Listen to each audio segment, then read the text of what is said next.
కర్ణాటక మాజీ ముఖ్యమంత్రి ఎస్ఎం కృష్ణ కన్నుమూశారు. గత కొంతకాలంగా అనారోగ్యంతో బాధపడుతున్న ఆయన ఇవాళ తెల్లవారుజామున బెంగళూరులోని సదాశివనగర్లో చనిపోయారు. 1999 నుంచి 2004 వరకు కర్ణాటక సీఎంగా పనిచేశారు. ఆ తర్వాత 2004 నుంచి 2008 వరకు మహారాష్ట్ర గవర్నర్గా బాధ్యతలు నిర్వహించారు. 2009 నుంచి 2012 వరకు విదేశాంగ శాఖ మంత్రిగా పనిచేశారు ఎస్ఎం కృష్ణ.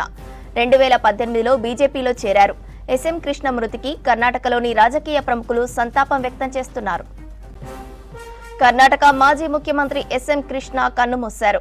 గత కొంతకాలంగా అనారోగ్యంతో బాధపడుతున్న ఆయన ఇవాళ తెల్లవారుజామున బెంగళూరులోని సదాశివనగర్లో చనిపోయారు. 1999 నుంచి 2004 వరకు కర్ణాటక సీఎంగా పనిచేశారు. ఆ తర్వాత 2004 నుంచి 2008 వరకు మహారాష్ట్ర గవర్నర్గా బాధ్యతలు నిర్వహించారు. 2009 నుంచి 2012 వరకు విదేశాంగ శాఖ మంత్రిగా పనిచేశారు ఎస్ఎం కృష్ణ.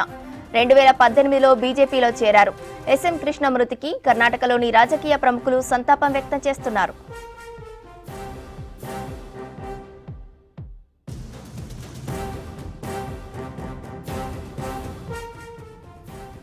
కర్ణాటక మాజీ సీఎం ఎస్ఎం కృష్ణ మృతిపై సంతాపం వ్యక్తం చేశారు ఆ రాష్ట్ర మంత్రి ప్రియాంక ఖర్గే. ఆయన మరణం దేశంలోని ఐటీ రంగానికి తీరని లోటన్నారు. ఎస్ఎం కృష్ణ కర్ణాటకకు సీఎంగా మాత్రమే పనిచేయలేదని ఒక సీఈఓలాగా వర్క్ చేశారన్నారు. కర్ణాటకతో పాటు దేశంపై సైతం ఆయన ప్రభావం ఉంటుందన్నారు మంత్రి Priyanka Kharge. I go abroad for investment pitching.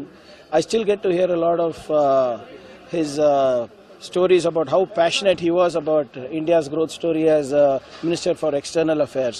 And more importantly, what we see today, that is the brand Bengaluru, or the Bengaluru as the fourth largest IT cluster in the world. I think a lot of it has to do with the positioning, the narrative, the policies and schemes brought in by Mr. S.M. Krishna. So, and if you talk to the IT heads of Bangalore or of the country, everybody says he was just not the CM of Karnataka, but also the CEO for Karnataka. His progressive thinking in social sectors, balancing welfare with IT is extremely commendable.